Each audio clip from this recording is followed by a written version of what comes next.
Welcome in. It is day 291, and you're speaking to the Meeples Champion. And today, we're going over another one of my PAX East pickups, and this is actually another of the games that are up for a Game of the Year.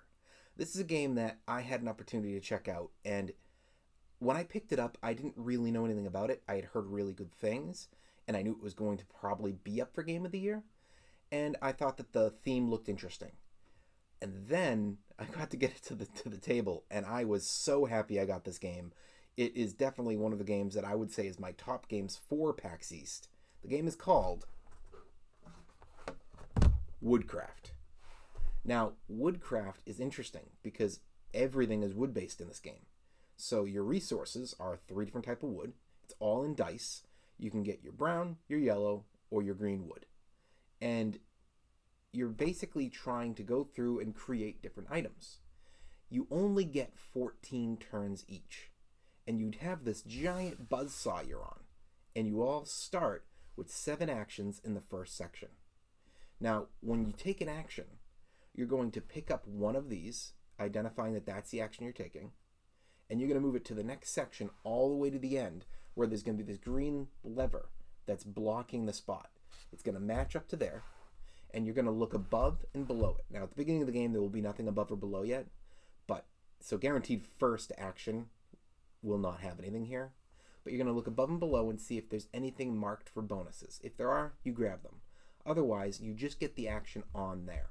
So it might say that you get to buy dice, and you get to buy up to 2. It might say that you're going to get more money, and you get to sell a die you currently have, and you get to have like times 2 the money, and then immediately buy from below and get a 6-sided die of a color from in the actual extra dice. It might be allowing you to go and pick up additional resources. That being that in this game, you have your big saws. And if you get one of those, you get to use 1 per turn. So you literally will flip it, and a saw will cut a die. Meaning, okay, I have a 6 die, I'm going to cut that, and I can make it either into a 5 and a 1, a 4 and a 2, or a 3 and a 3. But then there's little saws. You can't use it initially. You have to have a big saw first. But a little saw can continue the cut. Meaning, if you have a bunch of dice up top, the one you cut initially with the big saw, one of those 2 dice you can cut again. So you might go, I have a 6. I just cut it into a 3 and a 3. And then my little saw is going to come in and cut it into one of those 3s into a 2 and a 1. And then when you use a little saw, that one just gets thrown away. You also have glue. Glue allows you to take different dice and combine them. So you might grab a 2 and a 1 and use the glue, and now it's a 3 of that color. Or you're using the glue on 2 different colors. I believe you have to use it on 2 of the same number, and that's where you get to choose, or otherwise it's whichever one's the bigger number wins. So you might combine a green and a yellow, and you go, oh, it's a green 3 and a yellow 1. It becomes a green 4. It can't become a yellow 4 because it's primarily green. So that's how you use your glue in the game. Then you're going to continue to make these choices of your action. Now, you have your money. Money is blueberries. The best way I can put this together is they're out sawing in the middle of the woods. There's blueberry bushes around, and that's how you eat. And in order to be able to continue keeping up your energy, you need more blueberries. So I believe that's why that's the currency, which is kind of a cute and simple reason. It's unique to me. So you have your blueberries, which is how you're going to get things done. You're going to pay for things. And as you're moving through the game, you're going to be spending whatever you need to spend to move these items over. Now, what's interesting is your play area. So you move an item. The next one says, I'm doing this action. They move the action. The next one says, I'm doing this action. They move the action. The next one doesn't want one of the 4 remaining actions. They want one of the 3 already spent. So they move that one. Well, one, you're going to pick it up, and just like you were doing below, which I didn't mention, but whenever you move an action, everything kind of slides up a bit. So you're going to pick it up. Actually, I wonder, well, we'll have to double check that. I'm pretty sure it all slides up, but you're going to pick the action there. You're going to move it beyond. Now, what that means is now this green stick that's kind of marking the spot is going to shift forward, and it's going to meet the next green circle, which is the end of the next section. Well, you do that, and then this action that you've just picked is going to move up with it and meet it like before. The thing is, the center of the saw blade, it moves. So as you move this forward, it's going to shift things, causing certain spots to close and certain spots to open. These are your above bonus actions. So when you're moving people ahead, when you're doing an action multiple times and it's moving quickly, suddenly you might find that section 1 just opened up a bonus. And now those initial, you weren't going to get anything extra for them actions are starting to get a little extra to them.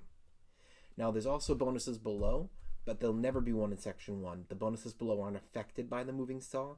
So section 2, 3, 4 has like individual bonuses below certain spots, and that will never change. That's just the luck of where you landed. You might have to be on like spot 3 in section 2, and that has a bonus. But the above actions will change, and that tends to be the whole section. So all of a sudden, you might have it be that you've moved forward and section 2 no longer has that above bonus, and section 1 earns it. That's interesting to me. It starts making it more appealing to want to go to certain spots. So you're going to continue these, and what you're going to be trying to do is complete jobs. Now there's a requirement, because every time that you get through 4 turns at the beginning, you're at the end of stage 1. And now you are going to go look. You're going to be moving up on a bunch of things, and you're going to get paid out whatever it is that you get paid out for your money. You're going to get paid out whatever it is that you've earned as your payout per the end of each section for your points. And you're going to see if you're going to check your jobs. Now the jobs start in a certain spot, and every time that they haven't been completed, when you get to the end of your section, it moves down, meaning it's starting to get a little bit less rewards. It's never going to hurt you. It's just going to not be as powerful. So you might start off where you were supposed to get like 3 victory points and a couple like berries. But now it says, oh, well, it's moved down. You lose a victory point. So you're only getting 2 and 2. So you have to keep your eyes on that. You don't want your jobs to fall apart on you. And then you will put out a new job as well. Now, you can do actions in the game that allow you to draw and put out new jobs. So you could have multiple jobs to go after, but you're always going to get a new job at the beginning of the next section. So you're going to start out with 4. You get to have a payout. Another 4, a payout. And then it's 3 and 3. So all of a sudden, you're going to have those things happening really quick on the last 2 areas. You're not going to get as many turns. So you have to be fast, because not only is it going to be decreasing what you can get paid out for them, but at the end of the game, if you have any unfinished jobs, those are going to come at now hitting you for negatives for your points. Any job that you started but didn't complete goes and hits your reputation, basically. There's also going to be a randomized deck of bonuses. So you'll have things at the top that you can claim, and that you'll be able to say, oh, I was the first one that did this, and you're going to get so many points for it. As well as marketing. So there's going to be a marketing section that you have potentially something that lets you go to it outside of the norm, but regularly is every turn, when your turn ends, you can spend so many berries to move up on the marketing thing. And that this is going to help you for, there's sometimes bonuses associated, but it gives you a lot of points. Every time you market, you get yourself a point, 2 points, 3 points. So you're trying to keep up that if you can. So you're going to keep doing all these things. And at the very end of the game, when you've completed everything, you've minused out your extra jobs, you're going to see who has the most points, and they're the winner. The game is very different to me, but it is such a high advanced game. It's just not one I was expecting. And I think that this game is one that I am going to be playing a lot in 2024. 2023, I'm still trying to play through all the games I have for this channel. There's a lot of new games to go. And there was a lot of games I picked up between last Christmas and then my birthday and then PAX East. So I've got a lot of games to go and play that I haven't played. But when I get to 2024, I think it's going to be a year I'm going to be backing off of playing new games. And I'm going to be trying to focus in and play a lot of games I really liked a lot. And I see this game being one of those. That being said, why don't we jump in, let's talk our 7 categories and see where this game lands for us today.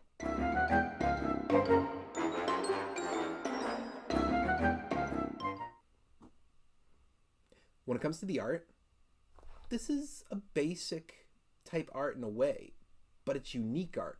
I really like how this looks. You know, I didn't just simply go there looking for Woodcraft. It was on a list of about 30 games I was interested in, but it grabs the eye. It stands out on a shelf, especially facing out. I think the side of the box is fine, but the front of that box really stands out. And when I put it out on the board, it stood out again. It's something that grabs your eye. I think it's a very nice art, and I think it's a very, you know, attractive art. Thumbs up.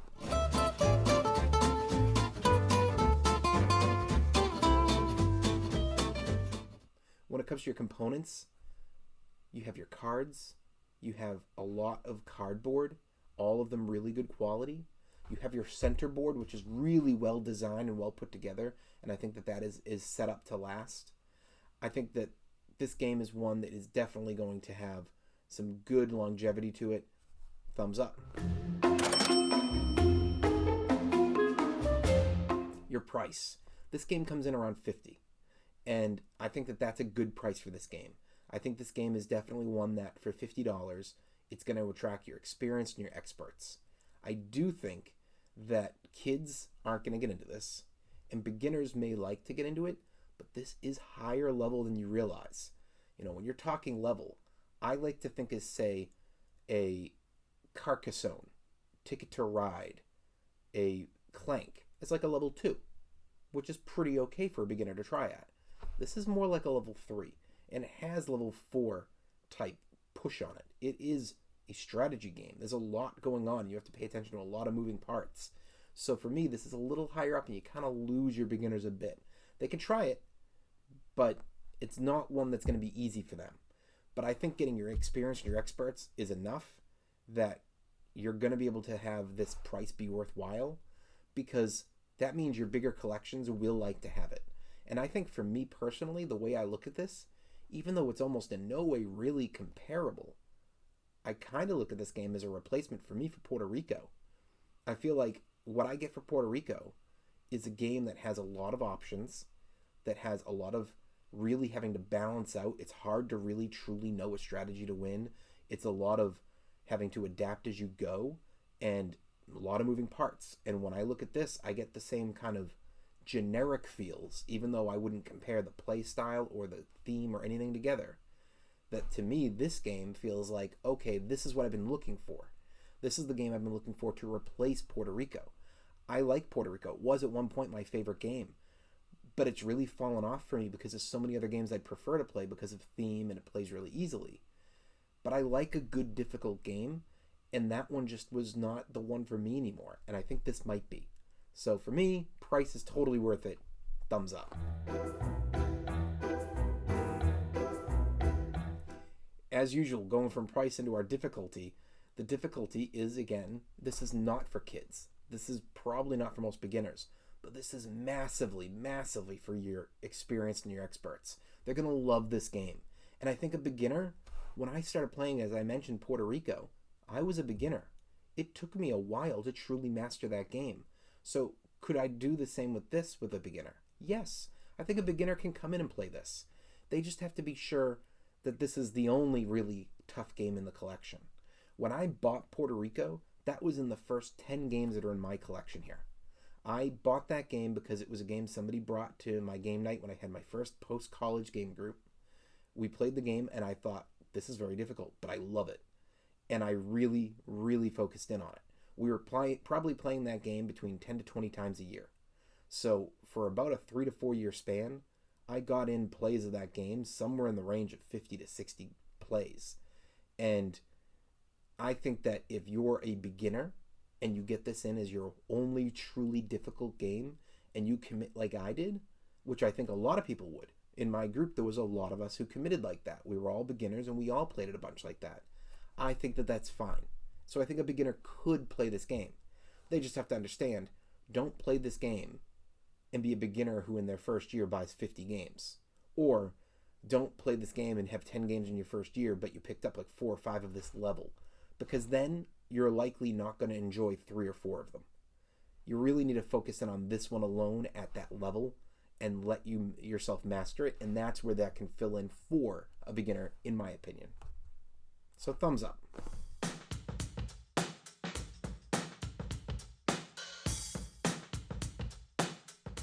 Replayability.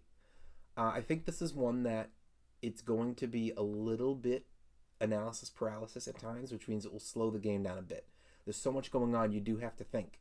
You may not have a regular analysis paralysis player and they're falling into it a bit, and you might have a regular analysis paralysis player who's falling into it a lot because there's just so much going on and so much to judge. So it could take a while. That being said, I don't think the game is that long in general. I think the game is 60 to 90 minutes. 90 might be more realistic. Maybe first play you're talking 2 hours, but I think once you played once or twice, 90 minutes is more realistic. You could maybe squeeze in 2 of this game in a row. I'm not saying you should. I'm just saying it's possible. But I do think this is one that if you like it, it's going to get to your table at least once, maybe twice a month. If you're playing weekly games, I could see this being chosen by multiple people. And I could see myself in my group being like, hey, you know what? Maybe next year, when I pick one every 5 weeks, so you're talking I get 10 picks for the year, I could see myself picking this game minimum 3 times. So I think this has replayability. Thumbs up.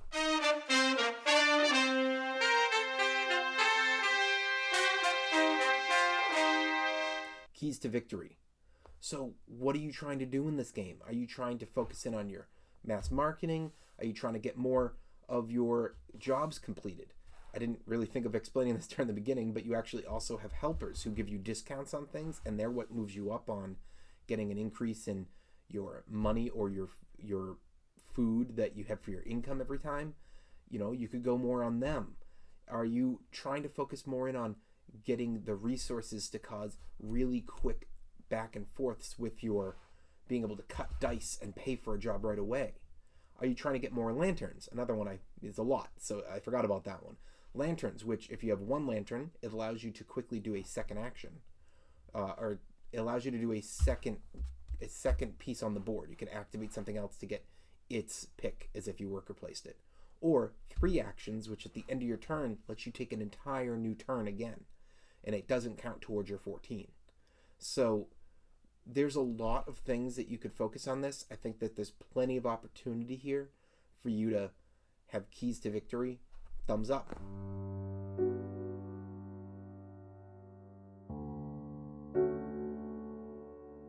Is the game unique? There's so much about this game that I think is great. Pieces that you may have not seen together very often or at all.